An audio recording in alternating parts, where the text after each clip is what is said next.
జూబ్లీహిల్స్ ఎన్నికల బాధ్యత అంతా కూడా మంత్రులకు డివిజన్ల వారీగా సీఎం రేవంత్ రెడ్డి పార్టీ అప్పగించింది. ప్రస్తుతం మంత్రి శ్రీధర్బాబు మనతో ఉన్నారు. శ్రీధర్బాబు గారు, ఎట్లా జరుగుతుంది జూబ్లీహిల్స్ ఎన్నికలు?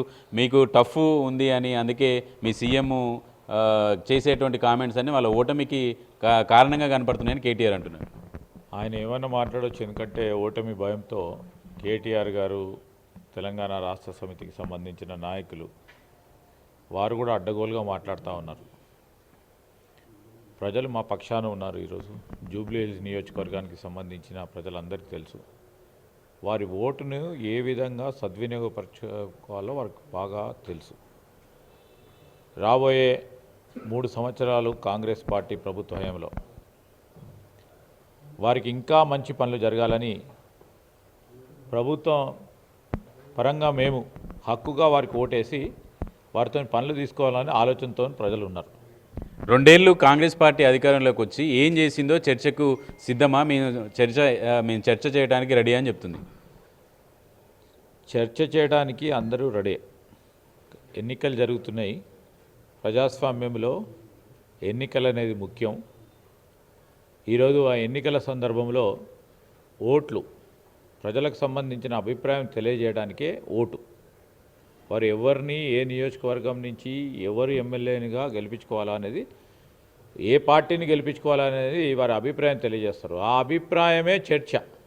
సార్, గ్రేటర్ హైదరాబాద్లో మొత్తం 24 సీట్లు ఉంటే కాంగ్రెస్ పార్టీ ఒక్క సీటు కూడా గెలవలేదు. మొన్న ఉప ఎన్నికల్లో కంటోన్మెంట్ గెలిచింది.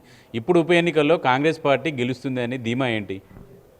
మేము గత 2 సంవత్సరాల నుంచి చేసిన సంక్షేమ కార్యక్రమాలు, ఉదాహరణకి సన్న రకం బియ్యం కానీ, అదేవిధంగా ఇంద్రమ్మ ఇల్లు ఇచ్చే కార్యక్రమం కానీ, ఈరోజు 10 సంవత్సరాలు పడిగాడుపు గార్చి రేషన్ కార్డు గురించి ఆలోచన చేసిన అనేక మందికి, ఇదే నియోజకవర్గంలో కానీ ఈ పట్టణానికి సంబంధించి, నగరానికి సంబంధించిన అనేక మంది పేదవారికి రేషన్ కార్డులు ఇచ్చే కార్యక్రమం కానీ, ఎవరికైతే వైద్యపరంగా ఇబ్బంది కలిగితే వారికి 10 లక్షల రూపాయల మరి ఇన్సూరెన్స్ పథకమే కానీ, ఇలాంటి అనేక కార్యక్రమాలు చేసినాము. ఇప్పుడు వారు కరెంటు ఛార్జీలు పెంచితే నెలగానే బిల్లు కట్టుకోకుంటే కరెంటు తీసే ప్రమాదం ఉండే గత ప్రభుత్వంలో. ఈరోజు 200 యూనిట్ల వరకు ఫ్రీ కరెంట్ ఇచ్చి అదే సిబ్బంది పోయి 0 బిల్లు మీకు ఇస్తున్నామని ఒక గౌరవంగా ఇచ్చే కార్యక్రమం చేస్తూ ఉన్న ధర్మిల. ఈరోజు మేమందరం కూడా చూస్తూ ఉన్నాం, ఏ వాడకపోయినా, ప్రత్యేకించి మధ్యతరగతి పేద వర్గాలకు సంబంధించిన వారందరూ కూడా కాంగ్రెస్ పార్టీ కష్టపడి ఏదో పని చేస్తూ ఉంది. వారు ఇచ్చిన హామీలు ఒకటి తర్వాత ఒకటి అమలు చేస్తూ ఉన్నారని ఒక అభిప్రాయంతో ఉన్నారు. దాంతోపాటు ఇక్కడ ఉన్న మా నియోజకవర్గకి సంబంధించి కాంగ్రెస్ పార్టీ అభ్యర్థిగా నిలబెట్టిన కాంగ్రెస్ పార్టీ తరఫున నవీన్ యాదవ్, ఒక చదువుకున్న వ్యక్తిగా. సార్, మీరేం నవీన్ యాదవ్ని చదువుకున్న వ్యక్తిగా, ఇంటలెక్చువల్గా 10 మంది సాయం చేసే వ్యక్తిగా మీరు ప్రొజెక్ట్ చేస్తున్నారు. అసలు అది కుటుంబం, రౌడీ కుటుంబం అని రీసెంట్గా కేసులు అయినాయని బైండ్ ఓవర్ చేసి ఆ అభ్యర్థి తండ్రిని కూడా బైండ్ ఓవర్ చేశారని ఆరోపణలు టీఆర్ఎస్ చేసింది, అది బీజేపీ చేసింది. ఆ రోజు వారే చెప్తూ ఉంటారు, ఉద్యమం సమయంలో ఎవరింటికి పోయి ఎవరు కూర్చున్నారు? ఇదే శ్రీశైలం యాదవ్ గారి ఇంటికి వెళ్ళి ఎవరు కూర్చున్నారు? వారి నాయకులు కూర్చున్నారు. ఆ రోజు ఇప్పుడు వారు చెప్తా ఉన్న అభిప్రాయం అప్పుడు లేకుండేనా? ఈరోజు ఓటమి భయంతో వారు ఈ విధంగా మాట్లాడుతున్నారు. ఒక బలహీన వర్గానికి సంబంధించిన అభ్యర్థి విషయంలో ఆరోపణలు చేస్తూ గెలవలేకపోతున్నాం అని పచ్చి అసత్య మాటలు మాట్లాడుతూ ఉన్నారు. ఈ విధంగా కాకుండా వారు 10 సంవత్సరాలు ఉండి ఏం చేయలేకపోయినారు? ప్రతి గల్లీ తిరగండి. ఈరోజు వారికి డ్రైనేజ్ లేకుండే 9 సంవత్సరాల నుంచి అని చెప్తా ఉన్నారు. వారికి రోడ్లు లేకుండే అని చెప్తా ఉన్నారు. ఈ 5-6 నెలల కాలం నుంచి సిమెంట్ రోడ్లు వచ్చినాయి, ఇక్కడికి కరెంట్ వచ్చింది, దానికి స్ట్రీట్ లైట్స్ వచ్చినాయి, డ్రైన్స్ వచ్చినాయి, పార్కులు డెవలప్ అవుతూ ఉన్నాయి. ఇవన్నీ ప్రజలు మేము పోతా ఉన్నప్పుడు వారి అభిప్రాయాలు తెలియజేస్తూ ఉంటే 9 సంవత్సరాలు ఇచ్చిండ్రు. మాకు ఇంకా 2 సంవత్సరాలు, ఇంకా డిసెంబర్ వస్తే 2 సంవత్సరాలు అవుతుంది. అంతవరకు ఎంతవరకు మేలు చేసినారు ప్రజలు గమనిస్తూ ఉన్నారు. నేను లేకుంటే మా జనకో ఎవరో చెప్తే 2 నిమిషాలు నమ్మే కాదు, చేసే పనిని చెప్పుకొని ఈరోజు ప్రభుత్వం చేస్తూ ఉన్న కార్యాచరణ తీసుకొని ఏ విధంగా ముందుకు పోతాయని ఆలోచన చేస్తూ ముందుకు వెళ్తూ ఉంటారు తప్ప ఈరోజు చర్చకు రా, డి అంటే డి, గల్లా పట్టుకుందామంటే ఓటు అయ్యారు ఎవరు.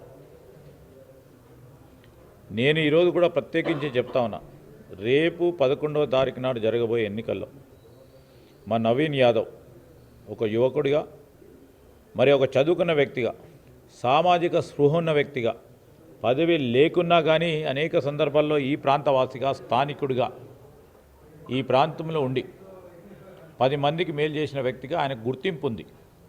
సార్ పల్లెటూర్లలో అయితే ఇందిరమ్మ ఇల్లు ఇచ్చారు. హైదరాబాద్లో ఇప్పటివరకు ఆ స్కీమ్ ప్రారంభం కాలేదు. గత ప్రభుత్వం ఏమో డబుల్ బెడ్రూమ్ ఇస్తాము అని చెప్పేసి జిహెచ్ఎంసీ ఎన్నికల్లో ఓటేయించుకుంది. మీరేమో ఇందిరమ్మ ఇల్లు ఇస్తామని చెప్పేసి ఊర్లలో ఓటేసుకుంది. మరి హైదరాబాద్లో ఉన్న పేదల గురించి ఏంటి? హైదరాబాద్ పేదలు కూడా మా ముఖ్యం. ఈరోజు ఇందిరమ్మ ఇళ్ళ పథకంలో కూడా హైదరాబాదు జంట నగరాలకు సంబంధించిన పేదవారికి కూడా ఇందిరమ్మ ఇల్లు ఇస్తాం. ఇదే మా మాట కాదు, చేతల్లో కూడా చూపెడుతున్నాము. గ్రామీణ ప్రాంతంలో ఎక్కడైతే స్థలాలు ఉన్నాయో వెంటనే ఇచ్చే కార్యక్రమం చేస్తున్నాం. జంట నగరాలకు సంబంధించి స్థలాలు ఏర్పాటు చేస్తూ వారికి కావాల్సిన అన్ని సదుపాయాలు కల్పిస్తూ ముందుకు తీసుకెళ్తాం. మీరే చూస్తారు, రాబోయే మేము మళ్ళా మా శాసనసభ ఎన్నికలు వచ్చే వరకు ఈ జంట నగరాలకు సంబంధించిన పేదవారికి ఇందిరమ్మ ఇల్లు ఇచ్చి తీర్చి మేము వారి దగ్గరికి పోయి ఓటు అడుగుతాం. సరే, రాజకీయ పార్టీల మీద ఒక అపో కావచ్చు, ఒక అభిప్రాయం కావచ్చు, ఆపద మొక్కులు అంటారు కదా, అట్లా ఎన్నికలు వచ్చినప్పుడల్లా గతంలో చూశారు. ఇప్పుడు మళ్ళీ మీరు కంటోన్మెంట్ ఎన్నికల్లో చెప్పారు కొన్ని హామీలు, ఇప్పుడు జూబ్లీస్లో చెప్తున్నారు. ఇవి మీ కూడా ఆపద మొక్కులేనా, మీవి ఏమైనా ఒరిజినాలిటీలో ఉన్నాయి? మేము ఆ విధమైన ప్రిన్సిపల్తో పోము. మేము మాతో అయ్యే పని చేస్తాం. కాంది దండం పెట్టి ఈరోజు కాదు రేపు అవుతుందని చెప్పే కార్యక్రమం చేస్తాం. వ్యవస్థ దారి తప్పింది గత ప్రభుత్వంలో, ప్రత్యేకించి ఆర్థిక వ్యవస్థ. దాన్ని దారిలో పెట్టి ఒకటి తర్వాత చేస్తున్నారని అనేక మంది కూడా చూస్తూ ఉన్నారు. అందరిలాగా కాదు ఈ పార్టీ. 100 సంవత్సరాల పై చెలుకు ఈ ప్రజాస్వామ్యంలో కూడా అనేక సందర్భాల్లో ఒడుదిడుకులకు ఎదురుది మళ్ళా తిరిగి ప్రభుత్వంలోకి రావటం జరిగింది. అందుకోసము ప్రజలు మమ్మల్ని నమ్ముతారు. మేము ప్రజలందరికీ కూడా మనవి చేస్తూ ఉన్నాం. మేము ఇచ్చిన ప్రతి మాట ఇప్పటి వరకు ఈ సంవత్సరన్నర కాలంలో ఇదే జూబ్లీ హిల్స్ నియోజకవర్గంలో ఒక్కసారి ఆలోచన చేస్తే రోడ్లు కానీ, డ్రైన్లు కానీ, పార్కులు కానీ, ఈరోజు వారికి కావాల్సిన కనీస అవసరాలు కాలనీస్ పరంగా, ఇక్కడున్న స్లమ్ ఏరియాస్ పరంగా, డ్రింకింగ్ వాటర్కి సంబంధించిన సమస్య 9 సంవత్సరాలుగా వారు తీర్చలేని సమస్యలను తీరుస్తూ ముందుకెళ్తా ఉన్నాం. ఇది చేసినాం, ఇది చేస్తామని చెప్పి ముందుకెళ్తా ఉన్నాం. మరి అదే విధమైన నమ్మకం ఉంది ప్రజలకి. తప్పకుండా పెద్ద మెజారిటీతో మా నవీన్ యాదవ్ కాంగ్రెస్ పార్టీ ఇక్కడ గెలుస్తుంది. సార్, మీరు జూబ్లీ హిల్స్లో గెలిచిన వెంటనే 20,000 లీటర్లకు ఫ్రీగా ఇస్తున్నారు. ఇప్పుడు దాన్ని ఎత్తేసే ఆలోచన ఉందని చెప్పి కేటీఆర్ చెప్తున్నారు. నిజమేనా అందులో? ఇదే సత్యదూరమైన మాటలు మాట్లాడుతూ ప్రజలను పక్కదారి పట్టించే కార్యక్రమం చేస్తూ ఉంటారు వారు. ప్రజలందరికీ అర్థమయ్యే వాళ్ళని పక్కన పెట్టారు. ఇంకా కూడా ఎన్ని రోజులు ఈ విధమైన మాటలు మాట్లాడి ప్రజలను పక్కదారి పట్టించే కార్యక్రమం చేస్తారు. ఎవరైనా చేస్తామని మాట్లాడిరా? ఏ మున్సిపల్ చిన్న స్థాయి అధికారి కూడా దానికి విషయంలో ప్రస్తావన లేదు. ఈయనకి ఎక్కడి నుంచి కల వచ్చిందో, కల వచ్చి మాట్లాడుతూ ఉన్నట్టున్నారు.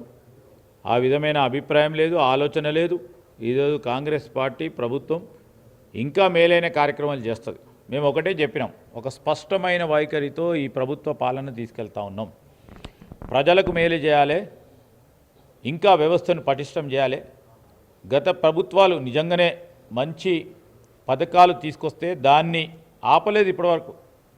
ఇంకా మేలైన కార్యక్రమాలు చేయాలనే తలంపుతో పోతూ ఉంటాం తప్ప ఈరోజు ఈ విధంగా మాట్లాడి ఓట్లు దండుకున్నామంటే మేము ఇంకా రాబోయే కాలంలో కూడా మాదే ప్రభుత్వం ఇది.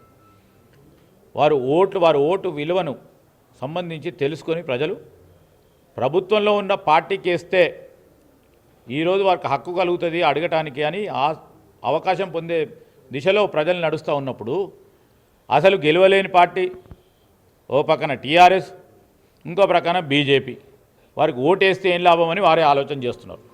Thank you sir, thank you very much. మొత్తానికి ఇది గెలవలేని పార్టీలే కాంగ్రెస్ మీద ఆరోపణలు చేస్తున్నాయని చెప్పి మంత్రి శ్రీధర్బాబు చెప్తున్నారు. కెమెరా శ్రీనివాస్ గౌడ్తో చారి, ఎన్టీవీ, హైదరాబాద్.